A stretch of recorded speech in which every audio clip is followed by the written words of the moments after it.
Blog Talk Radio. Hey, Jen, how are you doing today? I'm doing well. How are you, Angelica? I'm doing pretty good. I'm tired and sleep deprived, but don't matter because I'm calling into work tomorrow. Hopefully none of my coworkers are listening to this, but if they are, oh well. With that being said, I'm your host, Angel Vondrina. And I'm your co-host, John Mosby, and you are listening to Confession Session.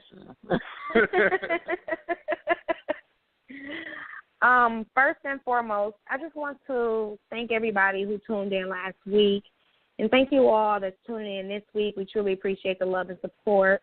Don't be afraid to also share and retweet our posts, and in regards, of course, to confession session. And if you know somebody with a secret or someone that needs to get something off their chest, have them call the show. We want to hear from y'all, too. But before we go into our hot topics, I'm going to let Jen tell y'all what our questions for today is going to be. Okay. I think it's going to be an overall, I didn't want it to be like a theme, but I think it's becoming a theme. It's been so much going on these past couple of days. Yes. Yes. And, our question is going to focus a little bit on police brutality, and then we're also going to have, a light, fun-hearted one. But the first question is, why is it that official authority can de-escalate intense situations with white Americans, but almost always does the opposite for black Americans? And would you be willing to reduce your life expectancy by 10 years to become extremely attractive or famous?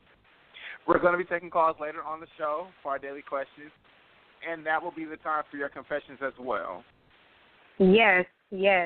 And I just also want to add to that during our calls, we will be picking, random people to speak by stating the area code and, the last 4 digits of their phone number. If you don't want to participate, if your number is called, either just say pass or stay silent on the air, and we'll just move on to another number. And I will also reiterate this during the show later on. And once again, I just want to say thank you all once again for tuning in.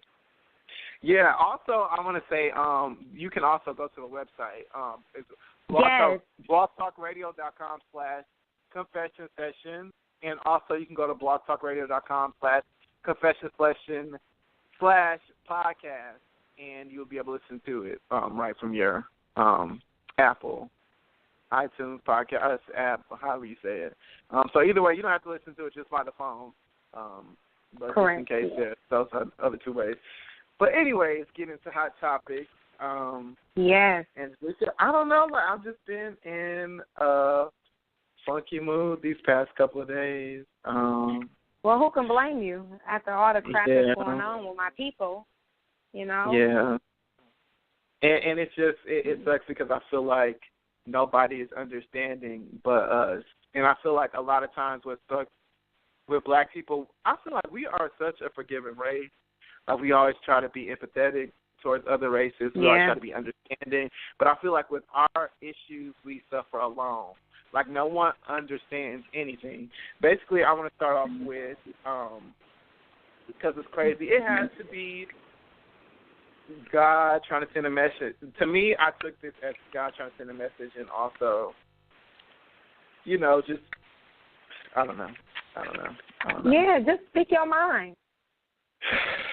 Okay, so first off, I'm going to talk about Alton Sterling. So Alton Sterling was a 37-year-old who was gunned down outside of S. Food Mart in Baton Rouge.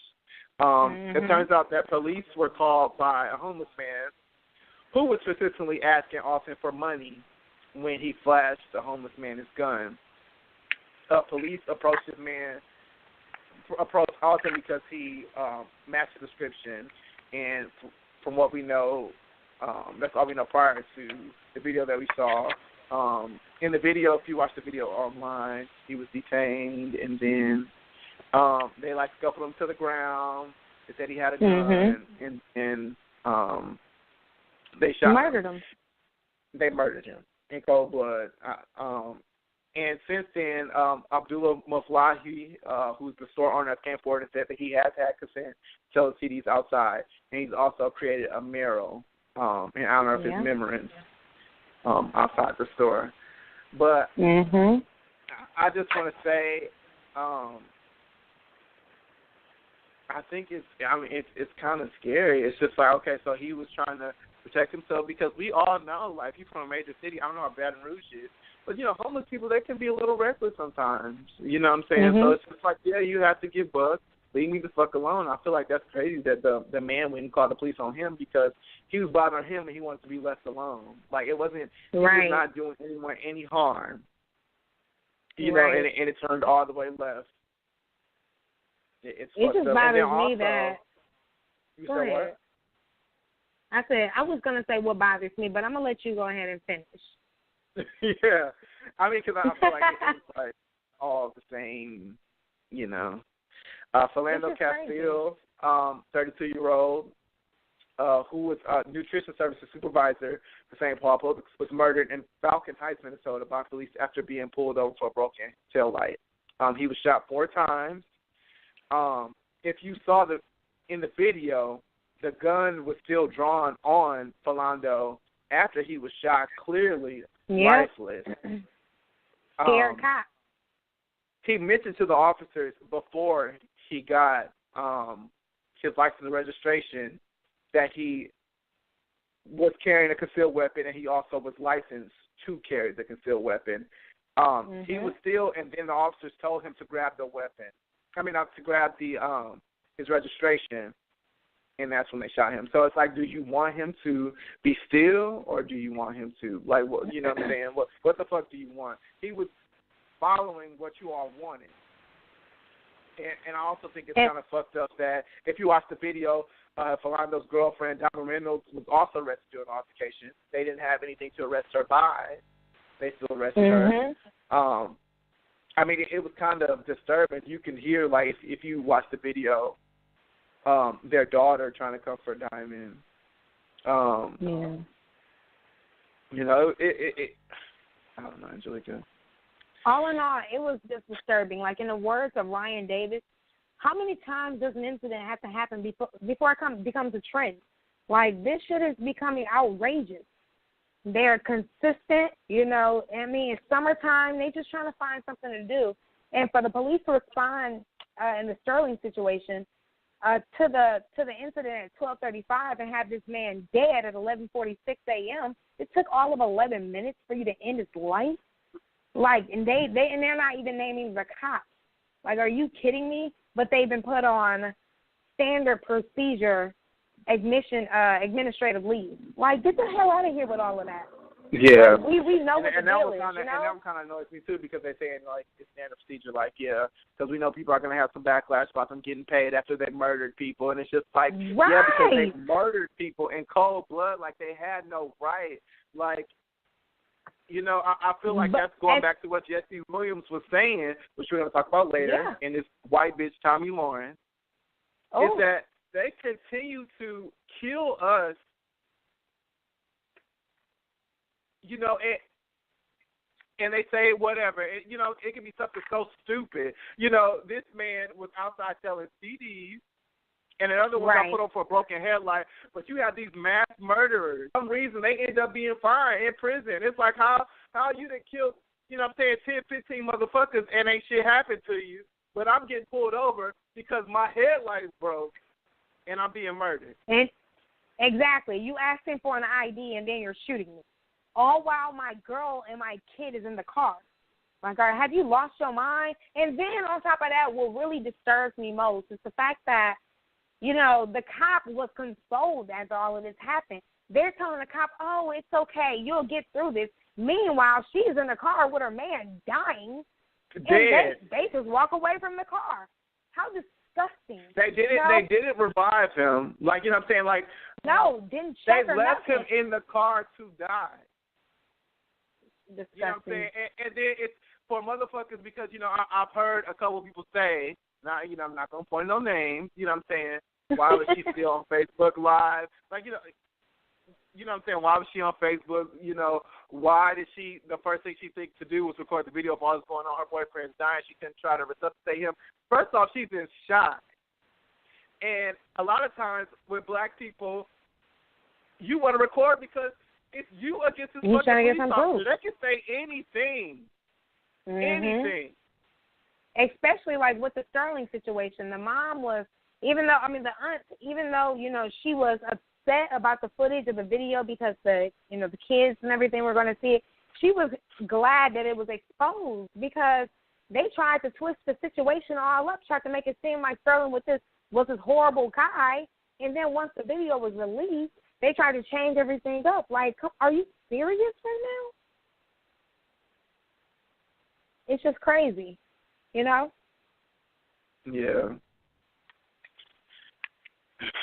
I don't know. And onto this bitch. I mean, it's just frustrating. It's just like, I just get tired of talking about the same shit. Like, it bothers me that nobody understands what the fuck we're going through unless you're black. Like, you do not understand. You know what I'm saying? You can say whatever the fuck you want to say, and it's just like, the cop was trying to protect himself, and it's just like, you are supposed to protect us at the end of the day.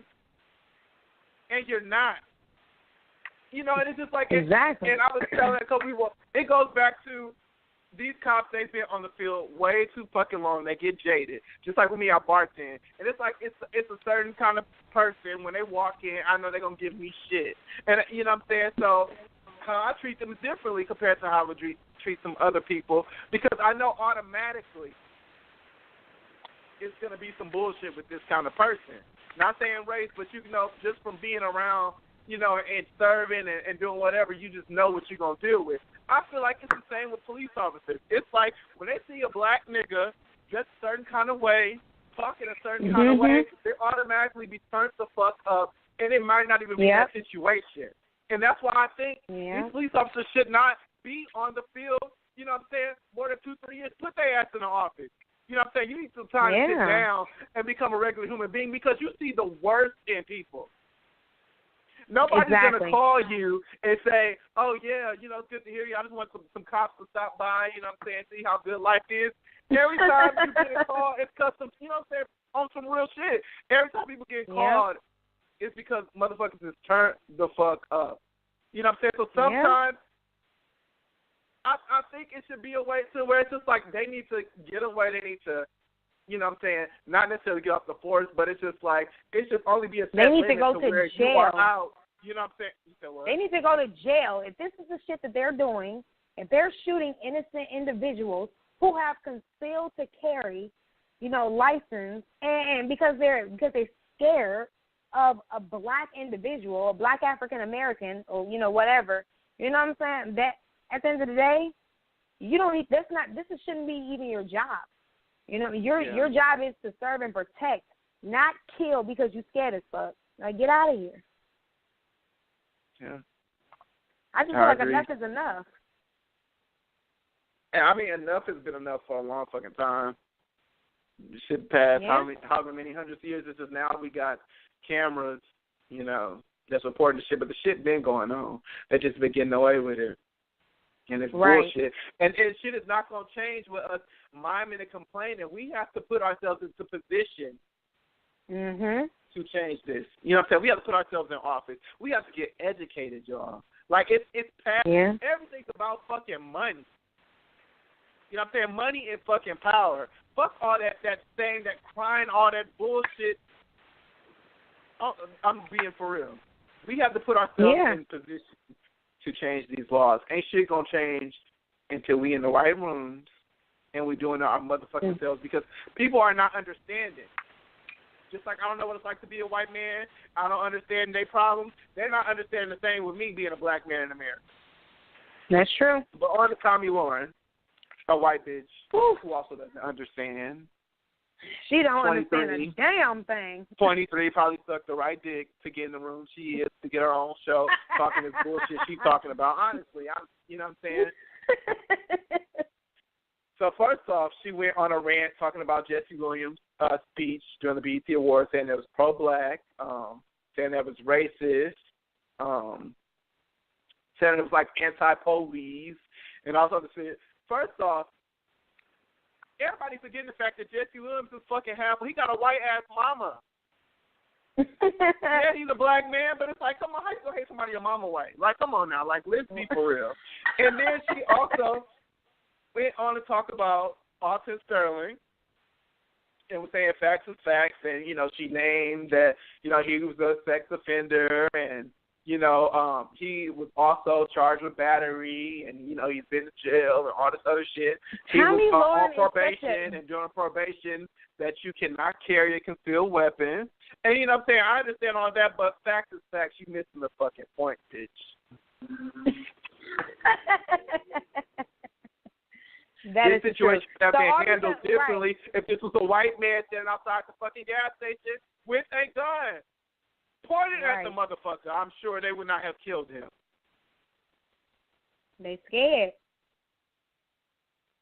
What do you think Tomi about Lahren it? is just I just think that she's a dumbass bobblehead. She be speaking about things that she has no knowledge. White trash. She's 23. You know, her brain is not fully developed. You know, I feel like, well, you know, the adolescent's mind isn't fully adult until you're 25 years old. And I just feel like, all in all, we need to stop supporting this dummy. You know, even by bringing this bitch up on the show, I just feel like we're giving her some type of attention. And then I feel like her speech about Jesse Williams and what she was trying to say, she was like, who are you talking to? Were you referring to a black crowd? Like, you're acting as if you're scolding some little ass kid or something. Like, bitch, with your attitude and stuff. I was just totally in shock. Like, who the hell is this? And then her video is trending. That's what's making me upset even more, you know? Like, bitch, get over yourself. Tommy, girl, boy, you know, go somewhere. And I'm serious in the word. I think that's all it is with her. I think she knows that at the end of the day, it's going to go viral. And she's one of those people, she's a fucking safety dash. It's about numbers with her. She don't give a fuck. She don't give a fuck how many people hate her, how many times, you know what I'm saying, people are going to bash her. She's here for these checks. She's here for these numbers. Yep. You know, and the only way you get rid of bitches like that is if you ignore them. Because every time something happens, she's going to be talking shit all the way on the right. You know what I'm saying? Everybody going to say something less, and she going to say something, you know what I'm saying, totally opposite just because. We have to know, honestly, on this podcast, after today, I don't want to talk about Tomi Lahren. Fuck that bitch. What has she done? We won't. Like, what has she done? Honestly. Next topic. But like, you said what right, saying? pretty much. No, pretty much, yeah, moving on. So apparently there is a person in San Diego who has been, like, I guess, a serial, like, homeless murderer. Like, they say he killed 2 people in San Diego. He also, like, stabbed another one and gave them, like, life-threatening injuries. And now he's wanted for questions. They said that he, like, really murdered and burned a 53-year-old homeless man. And now it's, I guess, people like the homeless community in San Diego are starting to fear for their lives. And they now have him, the person that they have in question, they have him going to a gas station and, like, carrying a gas can within, like, 2 blocks of one of the scenes. But what do you think about that? Like, what is the world coming to with all these, like, why do you want to fuck with somebody that can't do shit? Is there a serial killer, like, in San Francisco? I just wonder, like what do they all have something in common? And why isn't there, like, more coverage about these guys and their disappearances or their deaths? Like, it's pretty strange to me, because before we even discussed this topic, this is something I didn't even know about. You know, so I just felt like that was pretty weird, you know, especially if it's a lot of young men that's going missing, you know, and the homeless people. So, I don't know. It's strange to me. How you feel? I think it's sad. You know, I feel like, you know, homeless people, they're going through enough already, you know, being out there in the world. True. And to think that it's people that are out here just, you know, trying to further. I don't feel. You don't feel. I mean, I don't feel like it's the same as, like, you know, these young kids. I mean, even though they're they tripping, you know, with the videos. You see a lot of the young kids growing up punching homeless people and stuff like that. I just don't feel like that would be the same as somebody going up and murdering them, you know? Yeah. I agree. Or them coming up disappearing, like, what's happening? What is happening? I mean, you just hear about it time and time again. Like, you know, I remember, you know, back in Milwaukee, it was like a serial murder of, like, people killing, like, prostitutes. And it's just like, for some reason, I don't know why, it's just like, you know, some people just have, like, a strange fascination with, like, you know, wanting to cause harm to somebody who is at their lowest. You know, like, why do you feel awful and want to fuck with somebody that can't do shit for themselves, ain't doing shit to you? You know what I'm saying? Because they're psychotic. That's why. They're psychotic. They're sick. On a lighter note, I mean, it's still kind of fucked up, too, but, you know, I mean, who cares? You know, Karen King. We all know Karen King is from Love and Hip Hop. You know, the one that always be holding her dog and trying to talk extra proper with her red bottoms. Apparently, she got the red bottoms for the free. And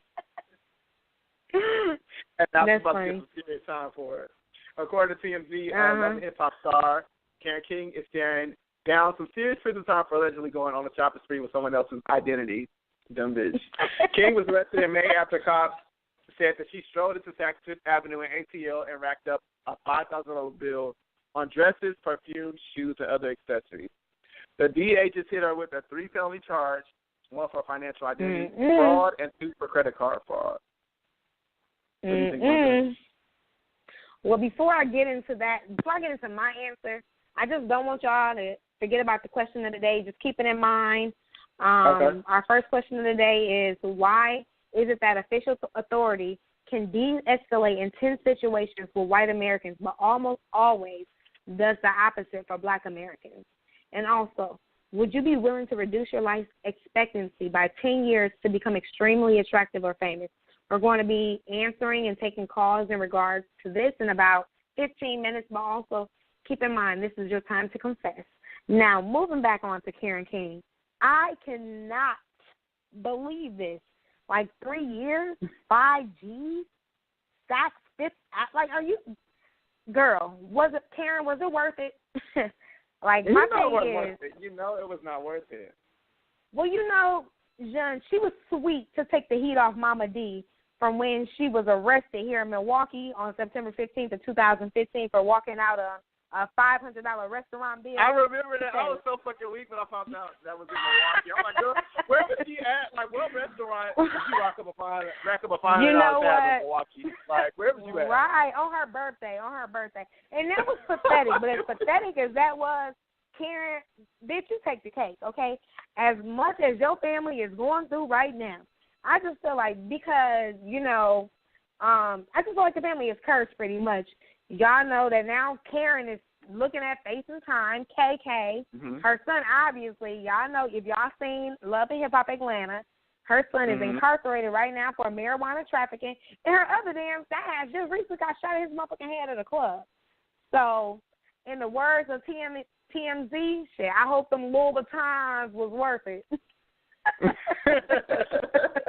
And girl, you know that. For real, that's pretty bad. Yeah, but she probably wore the fuck out of them damn Louboutins. They're probably like not even red anymore. They're probably like brown and scraped and, you know, busting through, toes falling through. Now she's going to jail. Now she's going to jail for 3 years for being a dummy. Okay. Who wins here? No one. No one wins. I feel like it's so stupid. It's like you hear about this time and time again. It's like if you know you are getting onto television, why are you getting on there with demons stealing your closet? Because it's in your blood. It's in your blood. But it's just like, come on, now, sooner or later, you know it's going to catch up to you, bite you in the ass. I just felt like if I ever did be on television, which I wouldn't unless, you know, I was like an Aryan, I would never want to be like a person where the show focused on me. I would just want to come in and talk about other people's problems and then walk off. Like, you know what I'm saying? I don't want cameras falling around me like that because, I mean, I'm just not. I'm too private of a person. But it's just like they get on like Apollo, Nida, and Teresa. What's your last name? GC, whatever. I don't know. Like, I might. You knew what the fuck you was doing before you got on this show. Like, you know what I'm saying? You knew the kind of life you was living.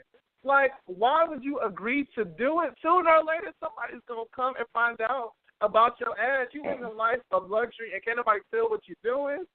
Motherfuckers is going to figure it out. They're going to find out. Bitches is hating out here. Like, they're hating. You know, you walk around with Louboutins and you at home all day. Motherfuckers like, well, what is she doing? Like, is she fucking on somebody? Pretty much. You know what I'm saying? Yeah. That's what I would think. Man. And I'd say something to somebody about it, too. You said what? I said, that's what I would think, and I'd say something to somebody about it, too. So, Drake and Rihanna are apparently back dating. Okay. That's how I feel when we bring up this topic. When we talk about this topic, I'm like, so what? Who cares? Like, yes, they're back together. I feel like, you know, Rihanna's 28, Drake's 29. They ready for the real deal. You know, and I can't really lie. They look kind of cute together, I guess. You know, if that's his type, whole flow, you know. But I love her music, trust me. It is the bomb. I love Rihanna, okay? But she is a hoe. Come on, we have to admit, you know, she's a slut, you know. But that's okay. Rihanna, dog. But it's okay, though. Come on now, it's okay. She's a slut, but that's everybody right? has a past. Everybody has a past. We don't know if she's on the same shit now.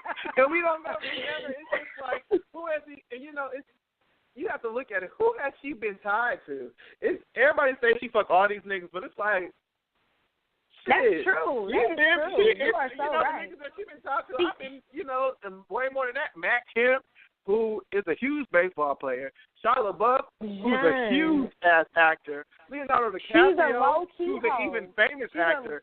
Drake, Chris Brown, when Chris Brown was popping at his A1. You know what I'm saying? It's just like, come on now. She out here. I mean, you can't be mad at that. I don't know. I'm not mad. I'm just saying she's a low-key hoe. Money. You said what? She do. I said, I'm not mad. I'm just saying she's a low-key hoe. That's okay. That's fine. I just feel like she got enough money to do whatever the fuck she wants. And, you know, motherfuckers be out here with just as many niggas, if not more, and they all bums. And they want to call Rihanna a hoe because you know the niggas that she dating. Hey. And she got more money. Who are you referring to? You said what? I said, who the hell are you referring to? No, not to you. No, you and Psycho. Well, I'm just trying to make sure. You're not the first person to say that Rihanna's a hoe. Like, you're not the first person I'm reading from the blogs in general. I mean, I don't know if she's a hoe. She hasn't slept with me. You know what I'm saying? So Yeah. But, I mean, seriously, as far as Drake and Rihanna goes, I just feel like, you know, as far as, you know, HollywoodLife.com reported, Drake pretty much made it clear that Rihanna is a part of his life on one of his songs called Too Good off his album, his new album, Views. He pretty much said, like, you cannot be right next to me. You don't see Riri next to me. Woo! So pretty much I feel like Drake is trying to let all the ladies know, hey, I am now I'm shutting you ladies down, you know what I'm saying? But his old Scorpio ass so soft, he be in love with everybody, putting all the bitches in his songs and shit. Like Nicki Minaj, Rihanna, Serena Williams. Like, what are you doing? Calm down. But I also feel like he is, you know, with a new person every week, and he's in love with them. I feel like when he's with them, he's a good guy. You know, and that's what they say while Rihanna's giving him a chance, because they said, like, he treats her like a queen. And I get that from Drake. I feel like he treats his women, even if he with them for, like, 3-4 days. I feel like them be, like, the best 3-4 days of their fucking life. He about to be taking them shopping. He's flying them out everywhere. Like, he be holding them down for that week shit. Like, straight up. I mean, I just feel like if Drake and Rihanna are happy, then I give them the big okay. No. But shit, you know who I want to speak with? Like, I can't believe he let that go. Is Bernice? How you say her name? Burgos. She's just like the baddest to me. Like, just dark skin. I don't know who you talking about. Like, just Google her. She's just beautiful. Like, and supposedly he was like dating her back in the day. But I just think she's so gorgeous. And I'm like, wow, you should have been kept fucking with that. But anyways, you silly. On to the question of the day. Let's look at these questions. Yes. All right, question. Why is it that official authority can de-escalate intense situations with white Americans, but almost always does the opposite for black Americans? Angelica, why do you feel that way? I don't know. I just feel like all in all, we need a new justice system, like from the ground up. Until then, nothing's gonna change. Like it's hard as hell for the cops to even wear the body cameras on the, like, it's silly. And the killings, they're not gonna stop unless we start sending bad cops to jail. And I feel like we, my people, we gotta come together and we gotta stand. Otherwise, they're gonna try and wipe us out. It's police brutality and bad cops, and they're using excessive force when there's really no need to. You know, I mean, it's disturbing. These videos, the things that we're starting to see, things are emerging. They're trying to hide shit. They're trying to, you know, it's sad, scary. But you tell me your opinion about it.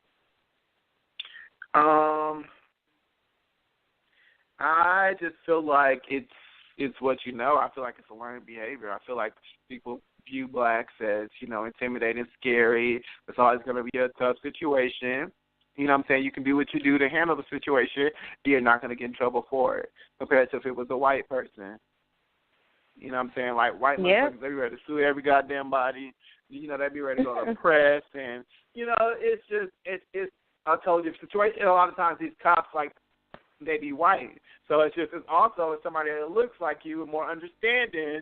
So you're more understanding to, how can I word this? Like, you're pretty much, it's easier to understand where a white person is coming from for cussing you out because they got pulled over because they tired, compared to a black person doing the same thing. You know what I'm saying? And that's pathetic. That's pathetic. I mean, my husband today, he almost got into it with somebody based off of something so silly. My husband's going straight. This man is trying to turn a white, you know, a Caucasian individual. He's turning right in front of my husband with his truck and his trailer attached to the back of the truck. And my husband had to honk on his horn, and the guy started freaking out, sticking his middle finger up. So now they're at an all-time war, and the guy gets out his fucking car and tries to, and, you know, start going crazy right on Lisbon here in Milwaukee. And I'm just thinking, did you shoot some pennies at his motherfucking windshield or no? Like, I don't understand. Like, I don't understand. They be bold. They be hiding. He probably had a gun on him. They be ready. He probably He probably did. Oh, what? I also remember a time where a man, he actually pulled had a gun in his shirt. Like, you ready to die today? Like, so I guess my husband cut him off. We're all in the car. I'm looking like, is this dude really coming up to the car accident? Are we ready to die today? I called the cops. I was one of those people, and we can't even trust him. And we can't even trust him.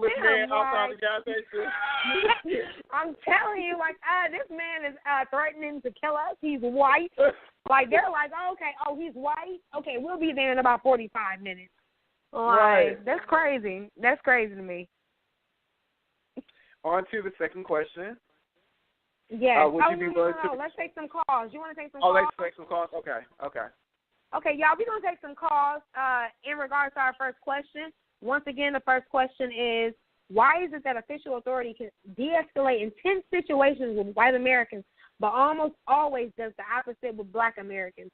We're going to take calls. Once again, as far as taking calls go, we're going to pick random numbers, random people to speak by stating their area code and the last four digits of their phone number. If you do not want to participate, if your number is called, please either just say pass or stay silent on the air, and we will move on to another number. This is also your time to confess. All right, so we have a call coming from a 414 area code, 9130.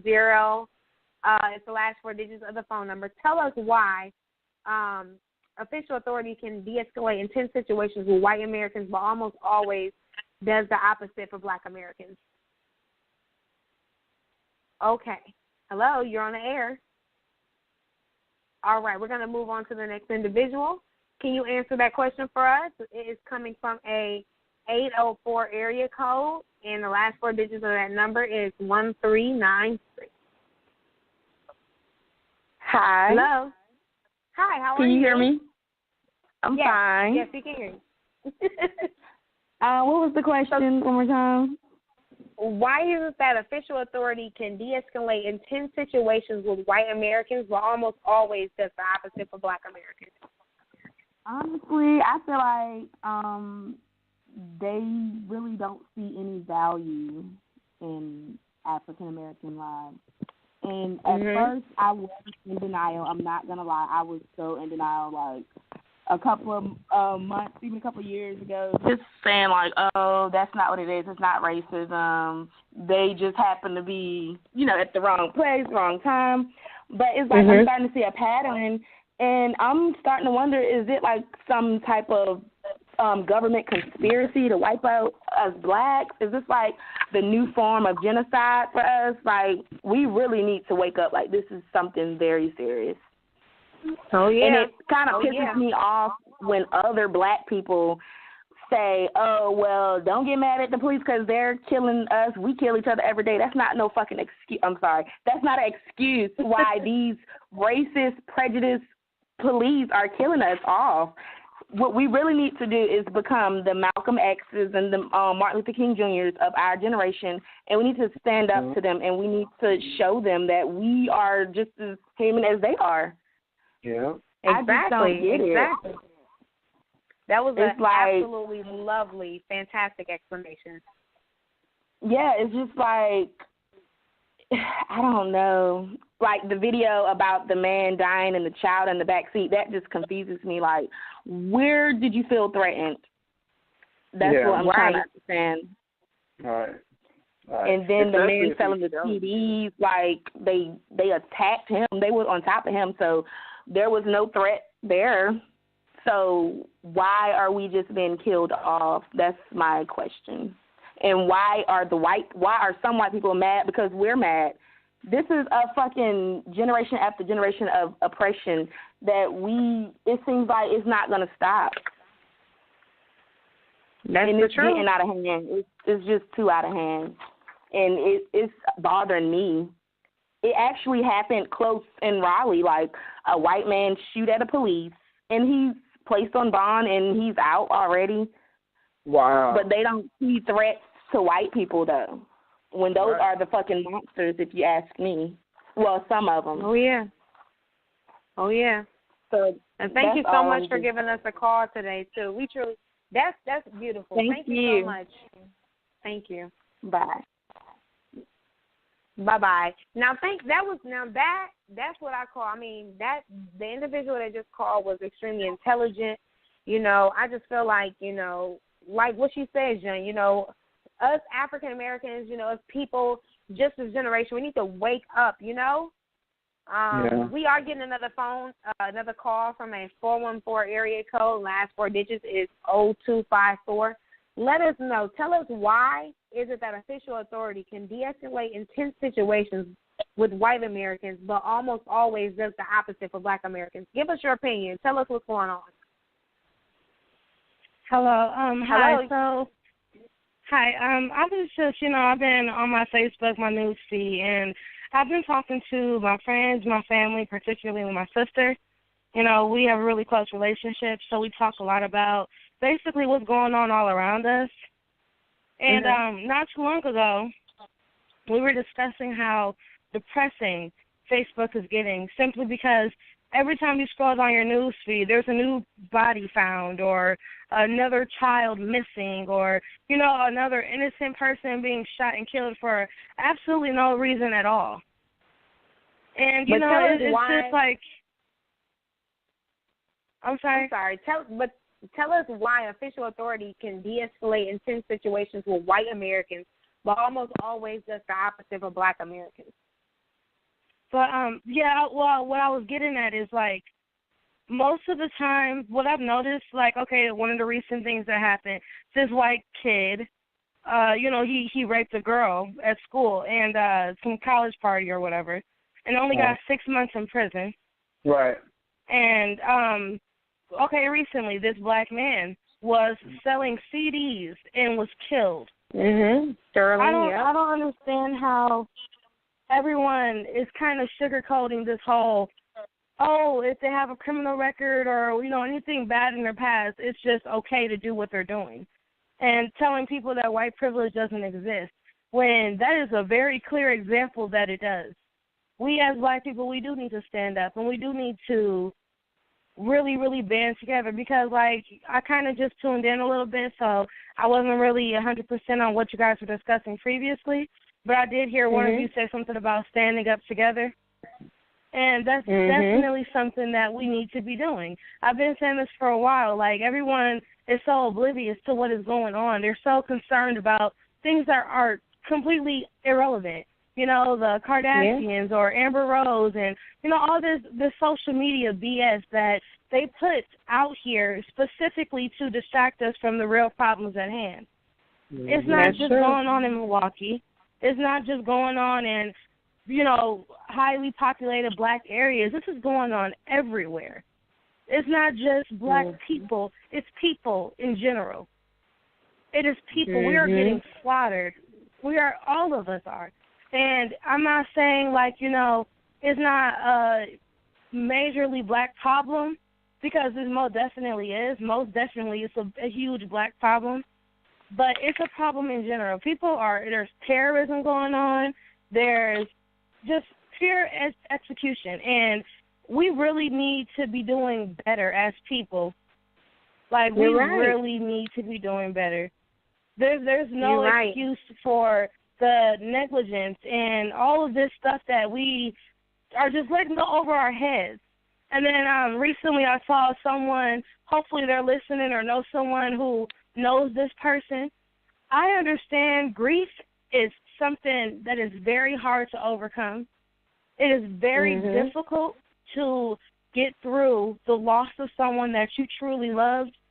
But one way, as Black people, this is specifically for us, we cannot, under any circumstances, rage out in a violent manner.